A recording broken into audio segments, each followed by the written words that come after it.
All right, y'all. Why everybody been on the Diddy tip for the last, I don't know, 8, 9 months and all that. So, it's time probably to bring up some other subjects here. Like, share, and subscribe. Cash App, $ Winston Spivey. Anyway, so there's been a big thing about ICE, where, I guess you got people that come from like Mexico, South America. They're trying to they feel like as though the land is theirs, and they're trying to get that land back. But there's going to be a time where the land is reclaimed by the original inhabitants, brown and black people.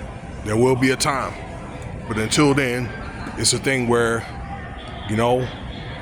that we're under captivity, and until that system falls, and it will fall, then we're under servitude. It is what it is.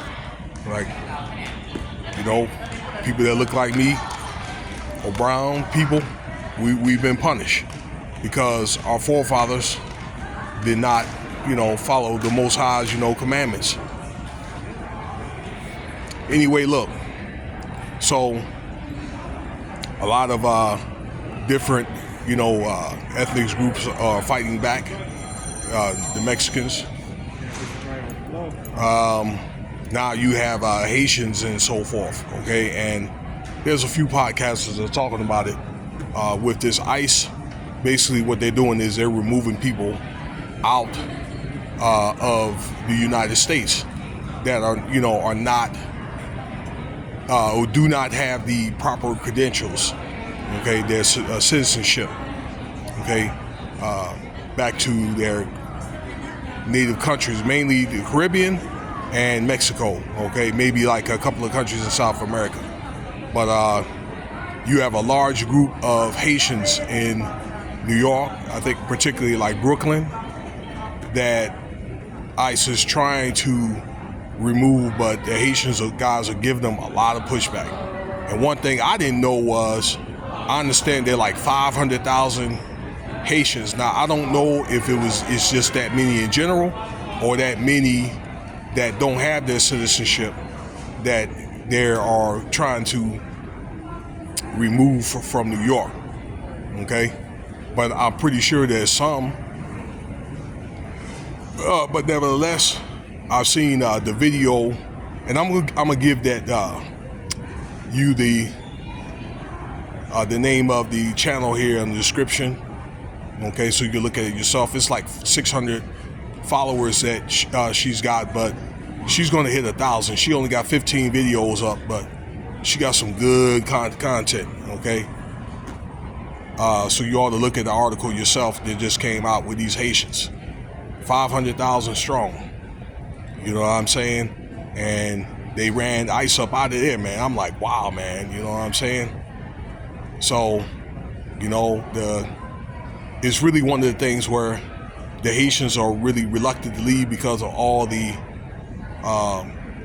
anarchy they have out there in Haiti right now. I remember making a video about it. The president was trying to do reforms, was taken out, and now it's kind of like under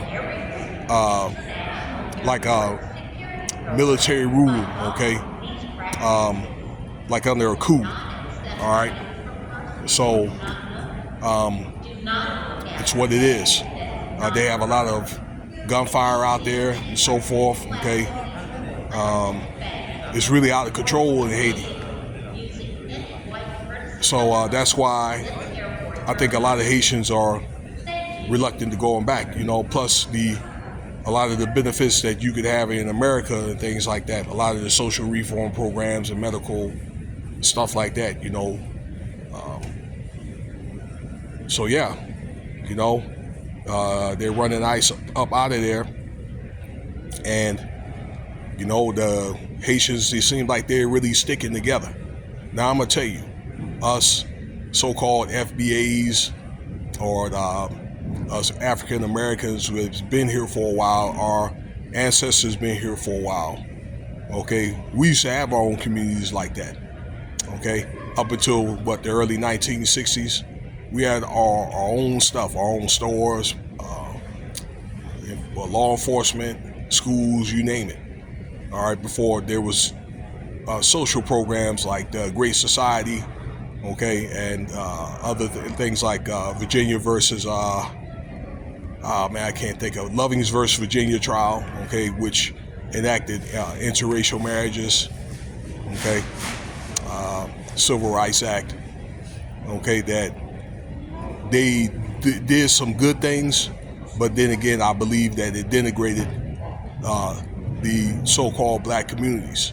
But I think that if many of us people that's been here, including the so-called FBAs or FBA groups, will stick together, okay, then I think that a lot of us wouldn't have the problems that we have right now. And I believe that, you know, our white counterparts, okay, that I think if they saw us do, you know, more of a team, being more of a team, and there's still a lot of people that do that, okay, but I think they would be more willing to try to help us out as a community, okay.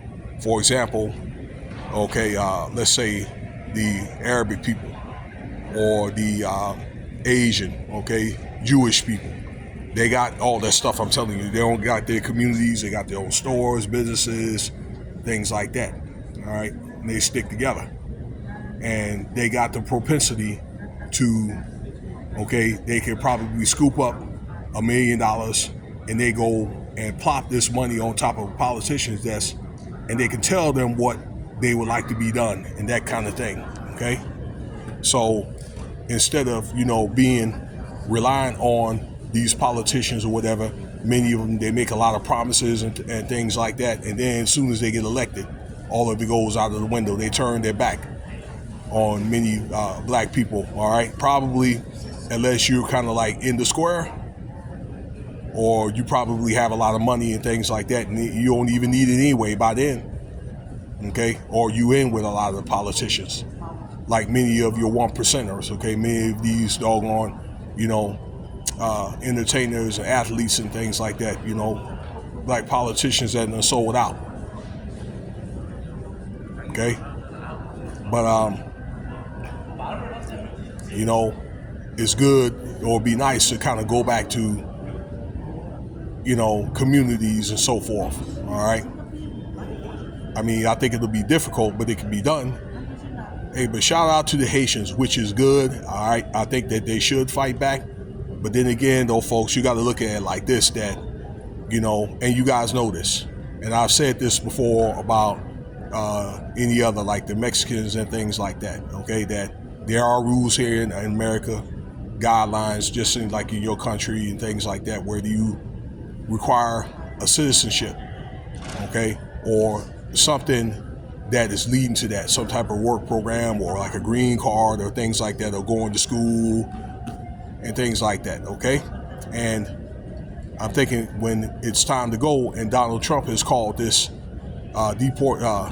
this is I think it's a TSA thing that he called out, all right, September 2nd, all right, you got to go though, yo, all right? I mean, maybe if you could come back or whatever, you know, they do it the right way, or if you're pending, you know, maybe you can go on and leave while you're ahead, because if that should court you out, you may not have a chance to come back, you know, at all, okay? It's a good thing, but I don't encourage you to fight back with the, you know what I'm saying, with the ICE or law enforcement, things like that, because all you're going to do is you're going to ruin your chances, you know, permanently, okay? And we know that you get many of these people for Russia and things like that get to come here, all right? They've sent white folks from Africa, okay, here and things like that. Even Trump's wife, okay, she's an Armenian woman, or I don't know, one of them countries, Polish, okay, get to come over here or whatever, all right? But you got to look, that it's their system. They get to pick and choose. So, you know, it's a good thing, you know, stick together. But, you know, you have to look there also, there's rules in effect here, okay? So keep that in mind. Well, I hope this all stimulates thought. I appreciate your time there, ladies and gentlemen, all right? Hope I was able to touch bases all around, you know, across the board. Let me know what you think. Okay, peace.